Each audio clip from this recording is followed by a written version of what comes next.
என்கிட்ட முடிக்க முடியாது. ஏன்னா அது கதையும் தாண்டி அது ஒரு வாழ்க்கை. இங்கே நிறைய பேர் முதிர்கண்ணியை ஒரு கதையாக பார்க்காம தான் வாழ்க்கையில் ஒரு பகுதியாக இங்கே நிறைய பேர் நினைக்க ஆரம்பிச்சிட்டாங்க. திடீர்னு அதெல்லாம் அப்படி தட்டி பறிக்க முடியாது.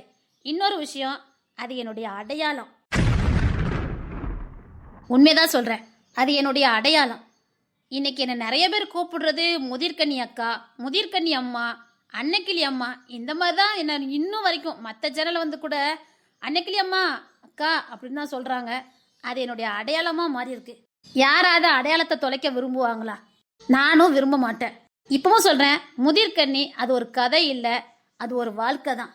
கிட்டத்தட்ட 20 வருஷம் அனுபவம் தான் வாழ்க்கையாக அந்த கதையை நான் எடுத்தேன். இந்த சந்ததியாக இருந்தாலும் சரி, இனி வரும் சந்ததியாக இருந்தாலும் சரி, கண்டிப்பாக அதில் ஏதாவது ஒரு எபிசோடு பார்க்கும்போது அவங்களுக்குள்ள சின்ன ஒரு மாற்றம் வந்துடாதான்னு தான் இது வரைக்கும் அந்த கதையை நான் அப்லோடு பண்ணிக்கிட்டு இருக்கேன். ஒரு பொண்ணு வாழ்க்கையில் எதை செய்யணும் செய்யக்கூடாது, எப்படி இருக்கணும் அப்படிங்கிறத கற்றுக் கொடுக்குறதும் அந்த முதிர்கண்ணி எபிசோடு தான். என்கிட்ட நிறைய பொண்ணுங்க அவங்களோட பர்சனல் விஷயத்த பேசும்போது, அன்னைக்கே நான் இந்த கதையை பார்த்துருந்தா எவ்வளோ விஷயங்களை நான் மாற்றிருப்பேன் அப்படின்னு என்கிட்ட நிறைய பெண்கள் இதனாலேயே பேச வந்தாங்க. அக்கா, அந்த கதையை மட்டும் முடிச்சிடாதீங்க, அது எங்கள் வாழ்க்கையில் ஒரு பகுதியாகிட்டு, தயவுசெய்து அதை முடிச்சிடாதீங்கக்கா. தினமும் இப்போ வரைக்கும் எங்களுக்கு அட்வைஸ் சொல்லதுக்கோ, எங்களுக்கு உங்களை மாதிரி புரிய வைக்கிறதுக்கோ யாருமே இல்லாத பட்சத்தில் அந்த கதை எங்களுக்கு உறுதுணையாக இருக்குன்னு நிறைய பேர் சொல்லியிருக்கீங்க. ரொம்ப ரொம்ப நன்றி. எனக்குமே அந்த கதையை முடிக்கிற மனப்போக்கும் எனக்குமே இல்லை. ஏன்னா கிட்டத்தட்ட 5-6 வருஷமாக நான் அதோட நானும் பயணிச்சிருக்கேன். இனிதான் அதிரடி திருப்பங்களும் இந்த தலைமுறைக்கு ஏற்ற கதைகளும் அதில் இருக்குது. நீங்கள் பயப்பட வேண்டாம். நிறைய பேர் திரும்ப திரும்ப பயத்திலே வந்து கேட்குறீங்க, முடிச்சிருவீங்களோன்னு. முடிக்க மாட்டேங்கிற தெளிவுபடுத்துறதுக்கு தான் நான் இங்கே வந்திருக்கேன். அது என்னுடைய அடையாளம். முதிர்கண்ணி எபிசோடுங்கிறது என்னுடைய அடையாளம். இப்போவும் நீங்கள் எதுலையா சர்ச் பண்ணி பார்த்தீங்கன்னா முதிர்கண்ணின்னு போட்டால் நம்ம வீடியோ தான் வரும். உண்மையிலே நிறைய விஷயங்கள் இதில் நான் ஜெயிக்கட்டாலும் ஒரு சில விஷயங்களை நான் இதில் ஜெயிச்சிருக்கேன். நிறைய பெண்கள் மனசில் நான் இடம் பிடிச்சிருக்கேன். இந்த முதிர்கண்ணி எபிசோடு இடம் பிடிச்சிருக்கு. அது மட்டும் இல்லை, நம்ம கல்யாண கனவுமே அப்படிதான். பேர் என்றைக்குமே மாறாது. கல்யாண கனவுனாலே அது நாம தான் அப்படிங்கிற அளவுக்கு ஒரு அடையாளத்தை உருவாக்கிட்டோம். ஏதோ ஒரு கதையை போட்டோம், 150 எபிசோடில் முடித்தோம், அதோட மறைஞ்சதுன்னு எனக்கு இருக்கக்கூடாது. இப்போ இல்லை, எப்போ வேணாலும் நம்ம கதையை பேசுகிற மாதிரி இருக்கணும்னு ஆசைப்படுவேன். அப்படித்தான் உட்காந்து எழுதுவேன். கிட்டத்தட்ட நான் எத்தனை வருஷமாக எழுதிட்டு இருக்கேன்னு உங்கள் எல்லாருக்கும் நான் ஆல்ரெடி சொல்லியிருக்கேன். முன்னாடி இந்த யூடியூப் வரதுக்கு முன்னாடி இருந்தே நான் அதை எழுதிக்கிட்டு இருக்கேன். அப்போது நிறைய விஷயங்களை ட்ரை பண்ணேன், வெளியில் பப்ளிசிட்டி பண்ணதுக்கு. அப்போலாம் இந்த மாதிரி வாய்ப்புகள் கிடைக்கல. இப்போ நம்மளுக்கு நிறைய வாய்ப்புகள் கிடைச்சிருக்கு. முக்கியமான விஷயம் அதை சொல்ல வந்து அதே மறந்துட்டு இருக்கேன். தாவாணி கனவு எபிசோட நான் தொடரலான்னு இருக்கேன். உங்கள் ஆதரவு இருக்குமான்னு கேட்கலான்னு தான் வந்தேன். கண்டிப்பாக அதை தொடரணும். ஏன்னா எனக்கு ரொம்ப வியப்பாக இருந்தது ஒரே ஒரு விஷயம், இத்தனை மாதம் கடந்தும் இன்னும் தாவாணி கனவுன்னு கேட்குறீங்கன்னா அந்த கதை எந்த அளவுக்கு உங்களுக்குள்ளே பதிஞ்சிருக்குன்னு இப்போ என்னால் புரிஞ்சுக்க முடியுது. என் கதை எந்த அளவுக்கு உங்களுக்குள்ளே வாசம் பண்ணியிருக்குங்கிறதையும் என்னால் புரிஞ்சுக்க முடியுது. கண்டிப்பாக சொல்கிறேன், தாவாணி கனவு வரும். வாரத்தில் 3 எபிசோடாவது நான் கண்டிப்பாக அப்லோடு பண்ணுறேன். அதுக்கான வேலையில் தான் நான் தொடங்கியிருக்கேன். அந்த சந்தோஷமான விஷயத்த உங்கள்கிட்ட சொல்லலான்னு தான் நான் வந்தேன். அப்புறம் அழகி நிறைய பேர் கேட்டீங்க, அது தொடரவே முடியாது. எனக்கு இந்த யூடியூப்புக்குள்ளே வரும்போது நிறைய விஷயங்கள் தெரியாது. அதான் நமக்கு அனுபவம் பத்தாதுல்ல. நான் என்ன பண்ணேன், அப்போ எனக்கு சப்ஸ்கிரைபர் கிடையாது, ரெனிவும் வராது. அப்போ நான் அந்த வீடியோ அப்லோடு பண்ணேன், அழகி அப்லோடு பண்ணினேன். அப்புறம் வந்துச்சா, நான் என்ன பண்ணிட்டேன், இன்னொரு சேனல்லேருந்து இன்னொரு சேனலுக்கு, இன்னொரு சேனல்லேருந்து இன்னொரு சேனலுக்கு அதை மாற்றி என்ன பண்ணிட்டேன், அந்த கதையை ஓச்சு விட்டுட்டேன்னா அது வந்து ஒரு சேனலில் போட்டு இன்னொரு சேனலில் போடக்கூடாது. எனக்கு தெரியாதுல்ல, நம்ம யூடியூப்பில் வந்த புதுசில் நமக்கு தெரியாதா. நான் என்ன பண்ணிட்டேன், இங்கே போட்டது அங்கே போட்டது இங்கேன்னு போட்டேன்னா அது அது பண்ண முடியாத அளவுக்கு அந்த கதையவே நான் மோசம் பண்ணிட்டேன். அது ஏன் தவறுங்கிறத விட தெரியாமல் பண்ணினதான். அந்த அனுபவம் இல்லை. ஒரு தொழிலுக்கு வந்ததுக்கப்புறம் அந்த தொழிலை பற்றின ஒரு ஞானம் இல்லாதனால நான் அதில் மாட்டிக்கிட்டேன். அதனால தான் திரும்ப எதுலேயுமே நான் அதை அப்லோடு பண்ண முடியாத அளவுக்கு ஆகிப்போச்சு. இப்போ எதுலையாவது அப்லோட் பண்ணால் அது இந்தடிக் கண்டென்ட் ஆயிரும். அதாவது ஆல்ரெடி இது இன்னொருத்தவங்களுக்குள்ளது அப்படிங்கிற மாதிரி ஆயிரும். அதனால தான் அதை போட முடியாமல் ஆயிட்டு. ஆனால் தாவாணி கனவு அப்படி இல்லை, நம்ம அதே சேனலில் அதை கண்டினியூ பண்ணலாம். கண்டிப்பாக தாவாணி கனவு வரும். வாரத்தில் 3 நாளாவது கண்டிப்பாக நான் அப்லோடு பண்ணுவேன். அப்புறம் மறக்காமல் இந்த லைக் பண்ணுங்கள், கமெண்ட் பண்ணுங்கள், ஷேர் பண்ணுங்கன்னு சொல்கிறது நான் என்னுடைய தோழிகள்கிட்டையும், என் நண்பர்கள்ட்டையும், என் பிள்ளைங்கக்கிட்டையும், என் சகோதரிகள்கிட்டையும் நான் உரிமையோடு கேட்குறேன். நிறைய பேர் பரியாசம் பண்ணியிருக்காங்க, பரவாயில்ல. நான் கேட்கல, எந்த தப்புமே இல்லையே. நான் ஏன் சப்ஸ்கிரைபர்ட்டையும் ஏன் தோழிகள்கிட்டையும் தான் நான் கேட்குறேன்னு நான் நினைக்கிறேன். கேட்கறதுல எந்த தவறுமே இல்லை. உதடுகள் திறந்தாதான் உதவிகள் கிடைக்கும். நான் எனக்கான உதவியை உங்ககிட்ட தான் கேட்க முடியும். எனக்கான உதவி இப்போ உங்ககிட்ட தான் இருக்கு.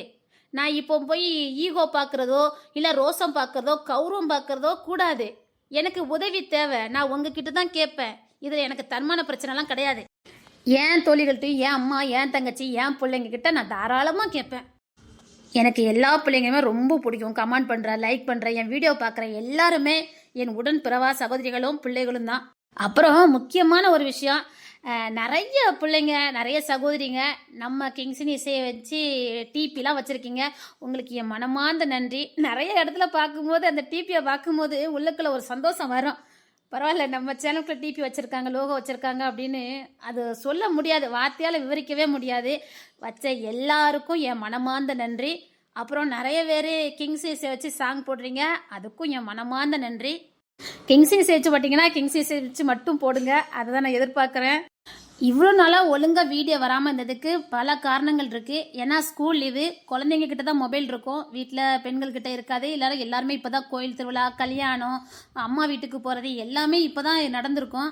அப்போ யாருக்குமே ஒழுங்காக வந்து வீடியோ பார்க்க மாட்டாங்க. அதனால தான் நான் வந்து புது புது எபிசோட்லாம் ட்ரை பண்ணேன். மற்றபடி இதெல்லாம் நிப்பாட்டிட்டு போடணுங்கிறது என் நோக்கமே கிடையாது.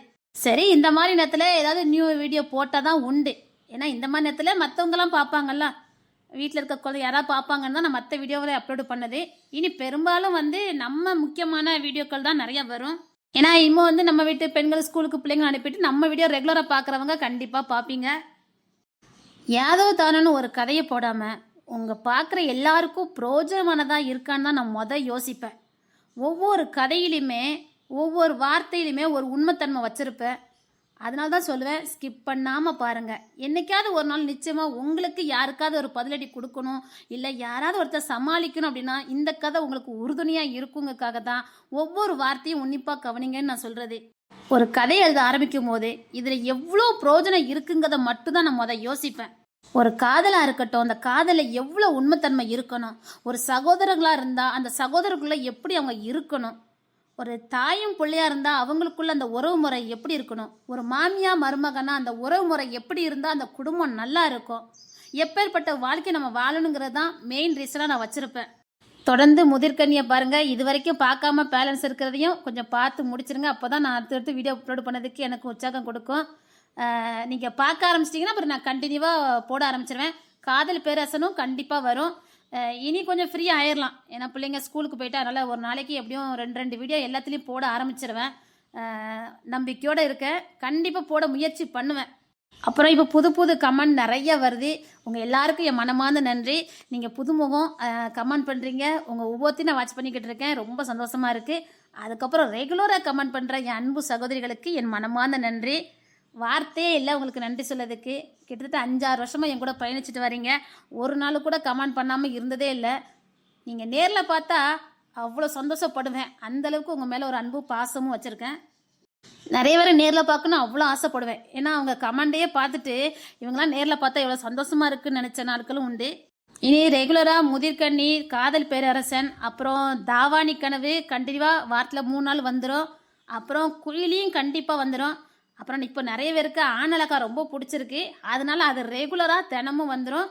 அப்புறம் கல்யாண கனவு எல்லாமே தொடர்ந்து வரும். வேட்டைக்காரன் வாரத்தில் 1 நாள் தான் வரும். அது சண்டே மட்டும் போடலான்னு முடிவு பண்ணியிருக்கேன். அது பிடிச்சவங்க மட்டும் பார்க்கட்டும், ஏன்னா அதை கண்டினியூ பண்ணிட்டோம்ல, அதனால அதையும் கண்டினியூ பண்ணிடலான்னு முடிவு பண்ணியிருக்கேன். உங்களுடைய கருத்து ஏதாவது என்கிட்ட சொல்லணும்னு இருந்தாலும் நீங்கள் மறக்காமல் என்கிட்ட சொல்லலாம். தனிப்பட்ட முறையிலும் பேசணுன்னாலும் நீங்கள் தாராளமாக என்கிட்ட பேசலாம். நிச்சயமாக அதுக்கான டயத்தை நான் நிச்சயமாக ஒதுக்கி உங்ககிட்ட பேசுவேன். நிறைய பேர் பேச ட்ரை பண்ணுறாங்க, ஆனால் அவங்களுக்கான வழிமுறை தெரியலன்னு நினைக்கிறேன். கமெண்ட் மூலமாகவும் எனக்கு உங்கள் கருத்துக்களை தெரியுங்க நண்பர்களே. எப்போதும் உங்களுடன் உங்கள் நினைவில் இருக்கும் உங்கள் அன்பு சகோதரி. நன்றி, வணக்கம். மறக்காமல் லைக் பண்ணுங்கள், கமெண்ட் பண்ணுங்கள். குறிப்பாக எல்லா வீடியோக்குமே லைக் கமெண்ட் பண்ணுங்கள். முடிஞ்சால் உங்களுக்கு பிடிச்சவங்களுக்கு ஷேர் பண்ணுங்கள். உங்ககிட்ட உரிமையோடு கேட்கும் உங்கள் சகோதரி.